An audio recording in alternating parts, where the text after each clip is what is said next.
na say ube nwa pre ni adum no pre ni adum no ene ensawam fo kura de omu dum light ensawam ne kasoafo no omu dum light esne obia ene mitai se omu nenim kwan mo fa so omu mia mitai woto light ya 1000 Ghana kura eni na watwe hwem na asa woto ya eni hwem ena ensawam kura de voltage no a low voltage se wo bon se wo bi beka se we no e wo low current ni sa na ye na nam ka se current ni wo low voltage wo so air condition kura entimi nya adwuma na so dia woto na no na obeto eno no ma ko se sa Hubtel bawomia dia tete sa kombre bawomia dia sa Hubtel no sa meters ni nyina honorable John Jinapor we energy minister mu make sure say sa meters kotobe kuba ya ye betua ska e dia tone enya ne tie say dia tete na kai akau se ska ni bi kogu eye bawomia eye ni futuo mu eye Hubtel no ye dia tete say bawomia e na sha ase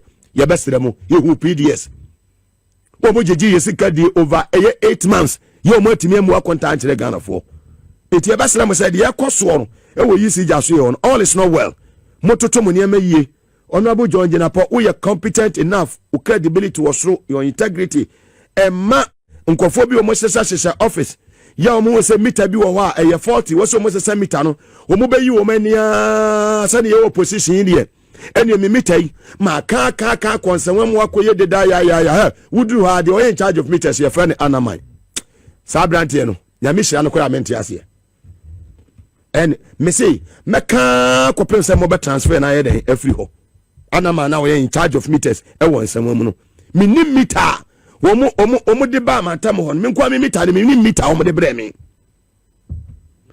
adentina wo kura eye prepaid okoto light ese wo de ka na me prepaid me de ka san die na wasa me su prepaid no manto a mekania na dum nti die ti na wasa me de ka na motimi ahwe Nyankopon ani ma me ka ta me sesa de ko ho no wo bo se ye bedu ha no ne atu 200 ne atu 100 ne atu 200 ne atu 100 wo be tekini nyina no neska ne bom ne bebrebe ye betu mita dada ne se ade foforo brewa wo sika wo mita dada no so ye fa mu ni wan no so nye de emfa ma wo na omo de wo de brew ni wan ne brew na omo de 100 Ghana gusu a na ne atete sanya ye mu bia ye tumi kasa na ni pampepepepepem no omo de sa de na di omo wansamam ene ne patamu minim Anaman is not doing anything to help that I mean clients are omo wo sa mpatamu ho. Enough is enough. Ya resete Ghana. Debia pre so. Ye ni sasa atamana sa patamu no. Omo ye kwan no. Ekwan kura sese contract o ma akwan sawam kwa woni so. Nke hu se sata ma mo ye kwan ni de du ba bia na ma update se hu yi. Wote hwa na low voltage. Ekwaso na aba from na se woni ema. Wotimi nya we e wo Britain na na America na France o. And air condition I will be one hey, we ceiling fan I will be one hey, na esen yema na sama for fridges. Obia su timi ta mon kokot. Na mo te wona mudi nsamfo. Na honorable John Jinapor akasa. Ne nsema aka nyina ne say, sa aye problem a omo ban inherit ye no. Aban guso etoto niema yi. Enti ye no musuo ntwe wo pe. Na bibia be yi. And John Jinapor na minimu no. Mia minua John Jinapor oye 8 June born ana me 10 June born June 4 de Nyankopon ne se yakomam eye fite ye ni nipa ho adwen bone wo be succeed John Jinapor system na ya inherited no very challenged. Okay. Obi a what sector enim se enema edin. We inherited a very weak energy sector. October 2024 20th. And in case almost shut West African pipeline, no, no more maintenance. Sure. Abang decided a moment shut it because no one is here shut here. Challenge, baba. Elections will draw. You expect that government take election just 2 months. To catch on some fan call a February. Okay. In fact, January cry. Yazumi office. Okay, I made the two. We didn't have enough light crude oil, or didn't have HFO, distillate fuel crowd, and just 5 hours. And I'm to just say we have a major challenge. That's what we've inherited. I mean, I've just done about 2 weeks. Near a binding my and then ye chromosy. It is open solutions are all immediate solutions and a medium term solutions and a long term solutions. Nti wapo focus a pipe and there's almost shut it. Timino can say bay now watching bay munimi and sending almost shut a pipeline. No. Our more yes, pigging exercise. Yes. Nti what you do is immediately as a cotofango. Your friend liquid fuel. Nti President Mama Dauruma, ya tall light crude oil 450,000 barrels. Sisia. Abba. Okay. Ya tall diesel and a dieselate fuel 40,000 metric tons. Okay. And ya tall HFO 20,000 metric tons. And Timim Fayin end of the pigging period. Yasa order another 20,000. And yes, Kaketwa. No boy dame, papa. Fuel and ya talk. So many can say we have enough fuel. In Ghana, in tank. But because of pipeline, on your plant, you know it. Plants can be a dual fuel. Yeah. You can't dual fuel. A bit more you use gas. A bit more you use liquid fuel. Plant bit say TT1PP 100 megawatts. And yeah, Juma. Because I don't know dual. Until we free system control center. Okay. Supply outlook February 20th. Okay. Due to the ongoing pigging exercise of the West African gas pipeline, gas supply to the thermal plants in Tema is 0 SCF. Okay. As you can see, 0 SCF, sure. Because both gas are free Takradiaba and the gas are free Nigeria. But off. Off. Okay. And now we have to pigging. Where your video you can see. Yeah. Subsea no more no. Sure. My old one no me. Okay. And pig in new one on the shemoni. Okay. A bedroom senior 2 months. Wow. Nti ama plants ni be. And a gas from Atuabono and also you use WAPCO for pipeline. Okay. There's no gas at Tema. Okay. The expects are around 2nd on Berry of March. Okay. Nti Mieka say we have just enough generation to meet demand. We have no reserves. Njaya say neck and neck.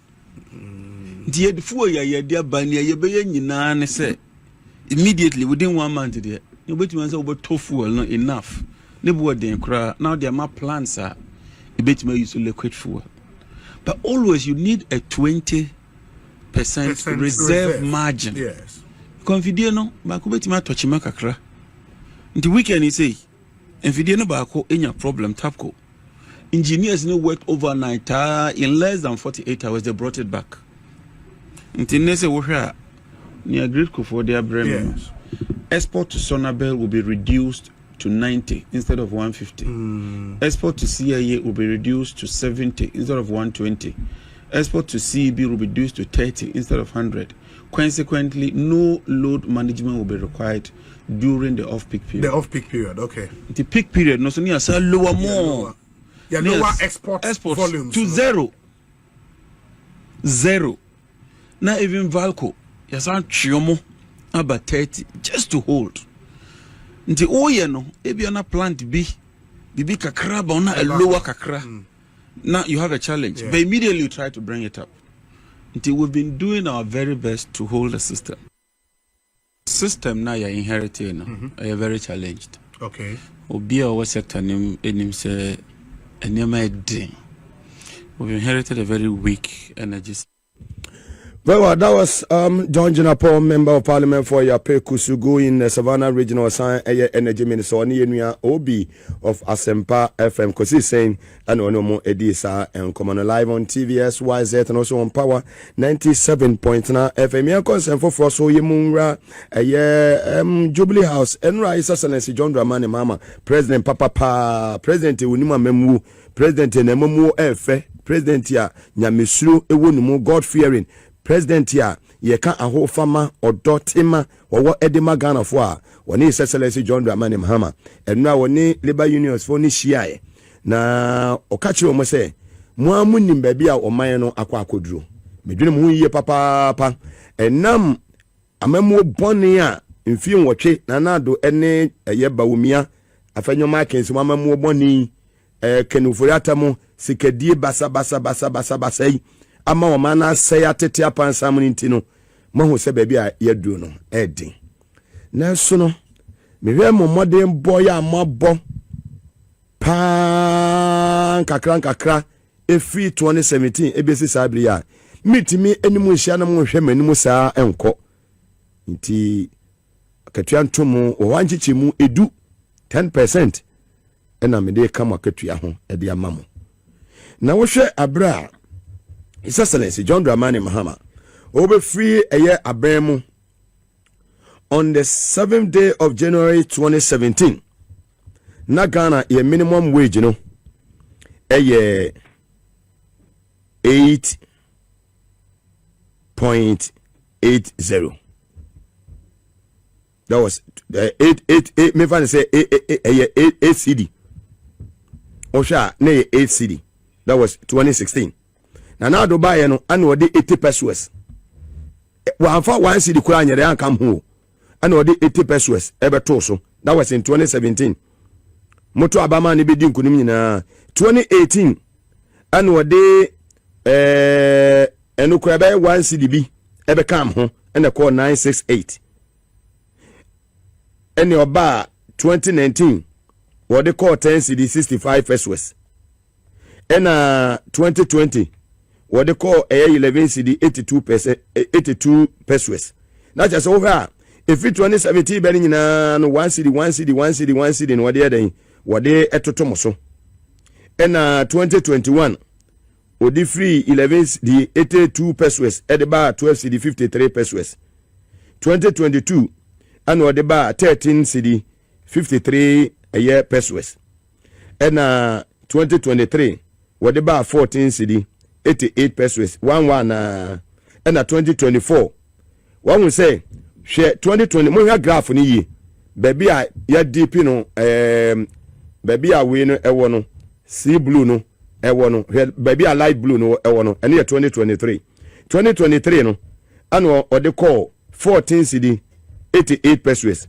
2024 now who say what the difference ko baby a deep blue no on the graph share baby a deep blue no ewo no me fa say sea blue ewo no and what they call saying 2024 no what the free 14 CD 88 pesos no they call 18 CD 15 pesos because you who say or pegana full vote into what dimo wusa free 2017 no to 2024 ne de no ye bibia say oberity ni power obesan atra so bi ntani wo so otomu bom e de mamo ne so ansesa Ghana for adwen joma ma ne mpanifo sin kwanya no omo motiase se bia ye wo no oman no mo ye reset enema mo odin so what the hanchiche mu edu 10% at the account ho asisi no a free 18 CD 15 pesos akọ 19 CD 97 a year pesos ya je so hwe ntuma Muhammad ya beya aban aba washa ase wo compare to nanado a obetu ni ACD ya ne first year no what they call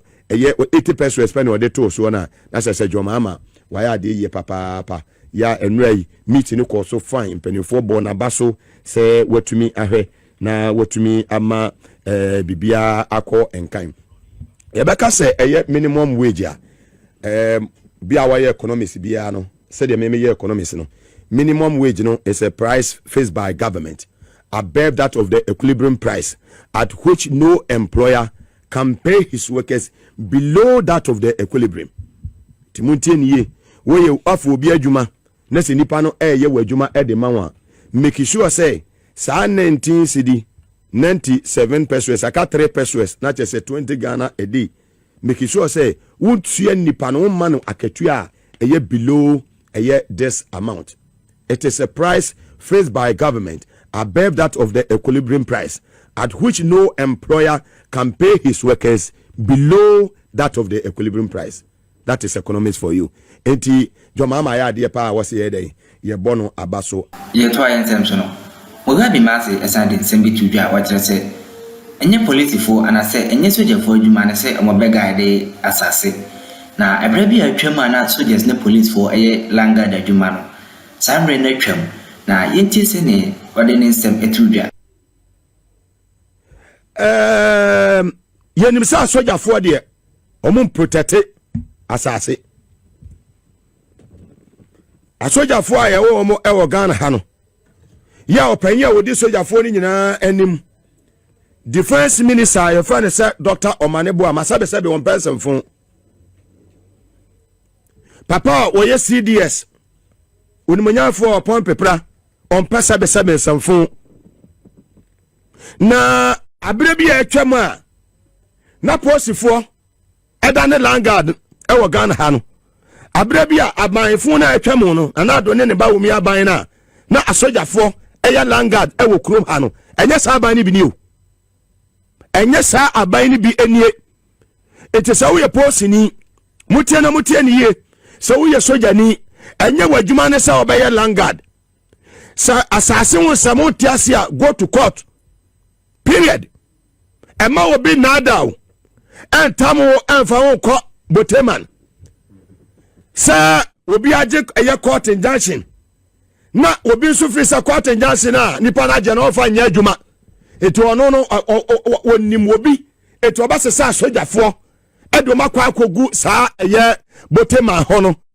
na che sa sojafo na ye den akọ protect na makoba mo tent wo ho edikios ne ade ho na mukurakura tuo asojafo nya wo madwuma no tie ni ye asojafo enya wo madwuma no de etete ne se 1.7 abonsa wudi awosoro pa wo rank so nya kwara rank in the military and some of more aircraft ho no enya good and I will humble advise you sasa sana tia hwu fi ma sana ye too late. Commanding officer ya first lieutenant colonel Amponsa who was 48 engineering regiment the atitane say wona wo send soldiers no to that place udina nam ho sana tia advise yourself sa aban we mu no tie na asema me kan you me say sana tia advise yourself sa jo mahama aban we mu no yema soldiers enye langards yema police for enye langards emra no ebeye adwuma no ebeja judiciary no ma yoma adwuma se obi no obi nti asase ho asem litigation land litigation ade please go to court. Don't use the military or don't use the soldiers. Ghana Armed Forces wo mu adwuma bebre eye and me are very happy say sad nipa o seeking court injunction no what the krata koma CDS ama CDS te ya wonya krata no wama sa soja foni nyina afi saboteman asase no so atutu niama o mede ko woni nyina so magina wesu no bo CDS abaso so pon pepra anamotu a watuo woti asam no enye wo na wo soma wo mo na mo ti asam na wa na so yese order from above bia no one fra bia anya adwuma say ba we order from above tezada na ado ye no mahama onye mesu woni obi nya asase ho asema go to court etimo sa eye soldier for na mo lakeside e post for no mutie post for na mo lakeside estate ho mutie na mutie mi ye ebi madane langas e ho ya amafo asase ana motata amafo e ho sa lakeside post for na mo ho no mutoto mo niema ye mesenya mo adwuma ene langas adwuma o mutie na mutie ne ye obi ni obi anti asase ho asemase a go to court court say wobua obema wobua obem court say we defer period etena wiei CDS mebo abaso and also just say abaso bana me dey ma one no say wo wasamba na amfa yi a me de beta o hey sadia me kan moti ase enna anamotu a wato e obote ma ho ya langas for soldier for akwa join wo mo e ho ya sa soldiers no wa withdraw mo nyina afi ho CDS na me shira no anya okese ma wo sa fe ni ya reset Ghana na ni ya hwe no Ghana na enya independence on the 6th of March 1957 no ya aka kakra be ni ye benya 68 years no afa ni ma wo sa Ghana e ba be fa ne tuma pa Afria Ghana ba ya dai e be fa ne tuma pa Afria Gabi Masi as an Kasafa Gregory Akufo Court a granted bail the amount after 10 years in prison. na yenti ne nsem no enkyire mu ena aka high court kwa setena efa Gregory Afoko ho yamani bill you ready of course so there have been several attempts at trying to get bail for Greg Afoko, but all attempts have been unsuccessful except one in 2019 when the High Court differently constituted on 14th March granted him bail, set virtually the same bail conditions. The bail conditions were met, fully met, but the police refused to bring him to court to execute the bail bond. The police were cited for contempt. At a point, we had to abandon it because they wouldn't come to court. And so another application was put in, and today it was moved. And thankfully, the judge saw reason. And I want to believe that the Attorney General's department people also agreed, because Greg has been in custody since 2015. So May this year will be 10 years. I think 1 year was in police custody, and then the remaining 9 years, or about 9 years, he went to court, and then the court has continuously remanded him either to BNI custody or to prison custody. The police is supposed to be a law-abiding institution, and so what they did the last time was clearly against the law, but there was nothing we could do. We cited the then IGP for contempt. He wouldn't come to court, and so we had to abandon that course.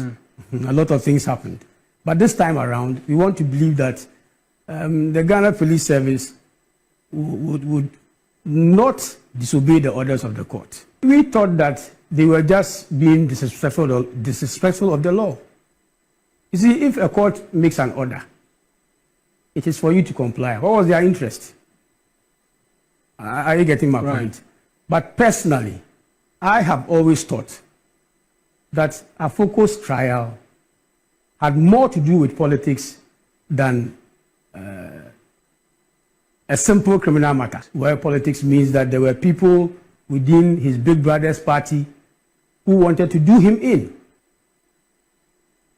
Nobody can convince me that there wasn't any political hand pushing the matter. Why would the police decide that they won't bring somebody to come and execute a bail bond? You think the police on their own, what interest did they have? Somebody clearly was pushing the police. And I say this without any contradiction. I am very clear in my mind. But I believe that this time, the police will be law-abiding. Because the police, as I've known them, have always respected the orders of the court. Why did they decide in 2019 to disrespect the court's order? That is the question people should be asking. Right. You see, but this time, I want to believe that once the bail conditions are fully met, he will be brought from someone to come and do whatever is necessary, and then he will be attending court from his house. If the AG, out of his own volition, looks at the matter, looks at the facts, looks at what the witnesses have put before, their own witnesses have put before the court, and he comes to the conclusion that this matter is not worth pursuing, right, we'll be happy. At the end of the day, if the AG should come to that conclusion, then the AG will be agreeing with us. That right from the word go, we believe that Greg, there's no case against Greg. The bail happened this morning. I think some 2 hours ago, we left court. So obviously, and he's in someone. Right. He doesn't have access to phone and all that. So probably a family member would have to go and then bring the news to him. Relay the news. Yeah. Very well. Not just a lawyer, Nana, ya was saying, ya ono ne Jinapor edema yenua, Gregory Afoko. ono ena mote se court no ema ne bail no ono no twetwe nsentwerefo ni no twetwe enkomo se timamofo be kai no mahye no so abeye mfie edu ya etwa mu mekai mu ntie 3 yekoto no wonsanwam ho na kyase wetwa beye 2 years mu so 2016 ni siye nti wo hwa wetwa be mfie edu remand nko an ya kyase abadadai personanado ene eye the then attorney general wo na so dance ni obia wo Ghana Hagof Edame 6040 attorney general no ene ye kyase court ma papa ibe kura kyase nya de se ye be ma ne kwan ama posifo so etumi edinaba na sesi aye de sa mra bi a etwam a na mra nya adwuma e wo Ghana ha no sa mra na etwam posifo wo mo be comply court order no mo de be ya adwuma me say sa order from above ni yaso obi sa ni aye kokko headquarters say mamuntu na mo bia efa Gregory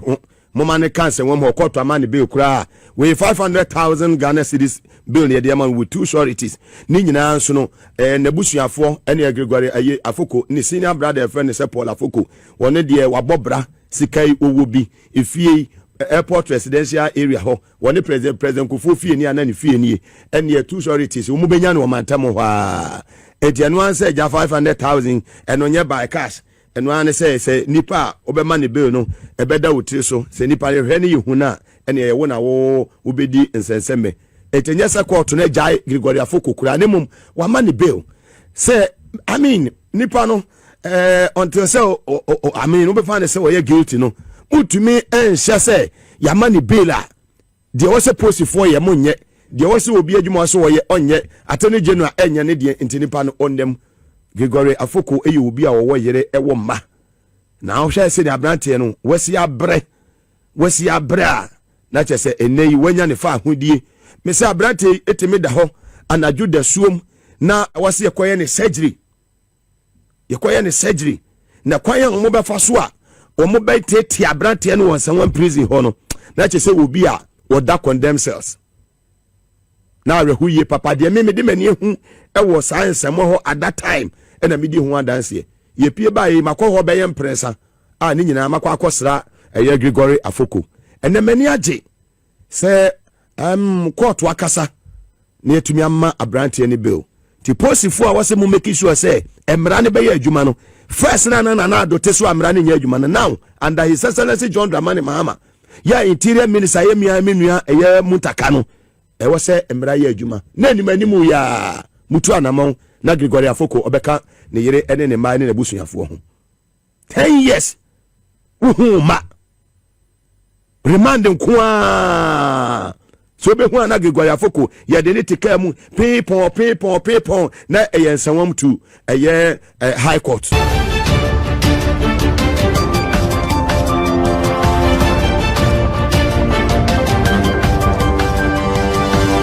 Thank you.